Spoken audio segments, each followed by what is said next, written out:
ഇന്ന് നമുക്ക് coconut rice ഉണ്ടാക്കുന്നതിന് നോക്കാം. നമുക്ക് നോക്കയിലേക്ക് വേണ്ട സാധനങ്ങൾ എന്തൊക്കെയാണ്. ഞാനിവിടെ റൈസ് വേവിച്ചെടുത്തിട്ടുണ്ട്. ഞാനിവിടെ എടുത്താണ് റൈസ് പൊന്നി റൈസാണ് എടുത്തേക്കുന്നത്. ഈ കോക്കനട്ട് റൈസ് ഉണ്ടാക്കാൻ വേണ്ടിയിട്ട് നമുക്ക് എപ്പോഴും വൈറ്റ് റൈസ് ആയിരിക്കും കുറച്ചുകൂടി നല്ല ടേസ്റ്റ് ഉണ്ടാവുക. പിന്നെ നമുക്ക് ഇതിലേക്ക് വേണ്ടത് തേങ്ങ ചിരണ്ടി എടുത്തത്. ഞാനിവിടെ റൈസിൻ്റെ അത്രയും തന്നെ തേങ്ങ എടുത്തിട്ടുണ്ട്. അത് നമ്മുടെ ടേസ്റ്റിനനുസരിച്ച് എടുക്കാം. പിന്നെ നമുക്ക് ഇതിലേക്ക് വേണ്ടത് കടലപ്പരിപ്പ്. ഞാനിവിടെ ഒരു ടേബിൾ സ്പൂൺ കടലപ്പരിപ്പ് എടുത്തിട്ടുണ്ട്. 1.5 ടേബിൾ സ്പൂൺ കാഷ്നട്ട് എടുത്തിട്ടുണ്ട്. പിന്നെ വേപ്പിൻ്റെ ഇല, 1/2 ടേബിൾ സ്പൂൺ ജീരകം, പിന്നെ ഉണക്കമുളക് ഞാൻ കുറച്ച് ചെറിയ പീസായിട്ട് കട്ട് ചെയ്തെടുത്തിട്ടുണ്ട്. 1 ടേബിൾ സ്പൂൺ ലെമൺ ജ്യൂസ്, ഒരു ചെറിയ കഷ്ണം ഇഞ്ചി സ്ലൈസ് ചെയ്തെടുത്തത്. ഇനി നമുക്ക് കോക്കനട്ട് റൈസ് ഉണ്ടാക്കാൻ വേണ്ടിയിട്ട് കുറച്ച് വലിയൊരു പാൻ വെച്ചിട്ട് ചൂടാക്കാം. ഇതിലേക്ക് നമുക്ക് ആവശ്യത്തിന് വെളിച്ചെണ്ണ ഒഴിക്കാം. ഉണ്ടാക്കുമ്പോൾ നമുക്ക് വെളിച്ചെണ്ണയിൽ ഉണ്ടാക്കാം. അപ്പോഴായിരിക്കും നമ്മുടെ റൈസിന് നല്ല ടേസ്റ്റ് ഉണ്ടാവുക. അതുകൊണ്ട് വെളിച്ചെണ്ണ നന്നായിട്ട് ചൂടായിട്ട് ഇതിലേക്ക് നമുക്ക് ആദ്യം തന്നെ നമുക്ക് കടുക് ഇട്ടിട്ട് പൊട്ടിക്കാം.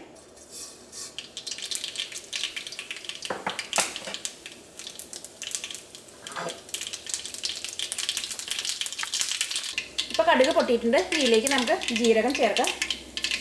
തീ നന്നായിട്ട് കുറച്ച് വയ്ക്കാം. ആ ജീരകം ചേർത്ത് വഴിക്കാൻ നമുക്ക് ഇതിലേക്ക് കടലപ്പരിപ്പ് ചേർക്കാം. നമുക്കിതിലേക്ക് കടലപ്പരിപ്പ് ഇട്ടിട്ടൊന്ന് വറുക്കാം. കാരണം എന്ന് വെച്ചാൽ കടലപ്പരിപ്പ് വറുത്തെടുക്കാൻ വേണ്ടിയിട്ട് കുറച്ച് സമയം എടുക്കും. ആദ്യം തന്നെ നമുക്ക് കടലപ്പരിപ്പ് ഇടാം.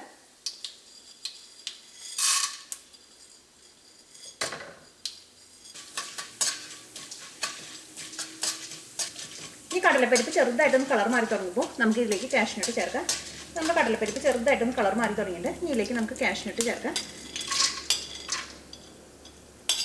അപ്പോൾ നമ്മുടെ കാഷ്നട്ടും ഈ എണ്ണയിൽ വരുന്നത് നന്നായിട്ടൊന്ന് മൊരിഞ്ഞിട്ടുണ്ട്. ഇതിലേക്ക് നമുക്ക് വേപ്പിൻ്റെ ഇലയും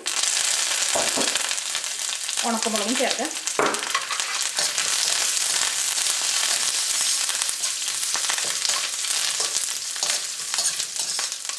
ഇത് നന്നായിട്ട് കുറച്ച് വയ്ക്കാം. നമ്മുടെ ഉണക്കമുളകും എണ്ണയിലോട്ട് നന്നായിട്ട് മുരിഞ്ഞിട്ടുണ്ട്. ഇതിലേക്ക് നമുക്ക് ഇഞ്ചി ചേർക്കാം.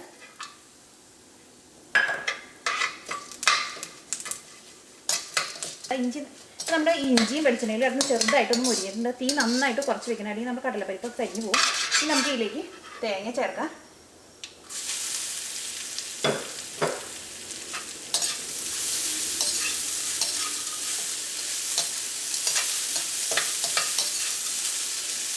തേങ്ങയിലേക്ക് എല്ലാം നന്നായിട്ട് മിക്സ് ആയിട്ടുണ്ട്. ഇതിലേക്ക് നമുക്ക് റൈസ് ചേർക്കാം.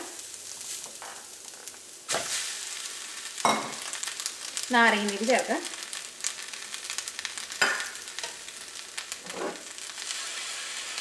ആവശ്യത്തിന് ഉപ്പ് ചേർക്കാം.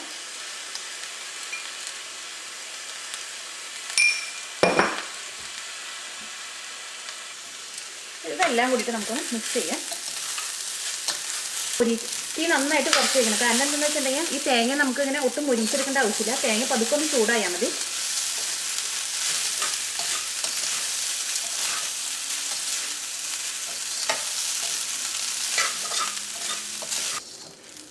ഈ ചോറിലേക്ക് നമ്മൾ ലെമൺ ജ്യൂസ് ചേർക്കുമ്പോൾ അത് നമ്മൾ ടേസ്റ്റ് ചെയ്ത് നോക്കിയിട്ട് നമ്മുടെ പുളിക്കനുസരിച്ച് നമ്മൾ ലെമൺ ജ്യൂസ് ചേർത്ത് കൊടുക്കണം. നമ്മുടെ ചോറിലേക്ക് തേങ്ങയൊക്കെ നന്നായിട്ട് മിക്സ് ആയിട്ടുണ്ട്. നമുക്ക് തീ ഓഫ് ചെയ്യാം. നമ്മുടെ കോക്കനട്ട് റൈസ് റെഡി ആയിട്ടുണ്ട്.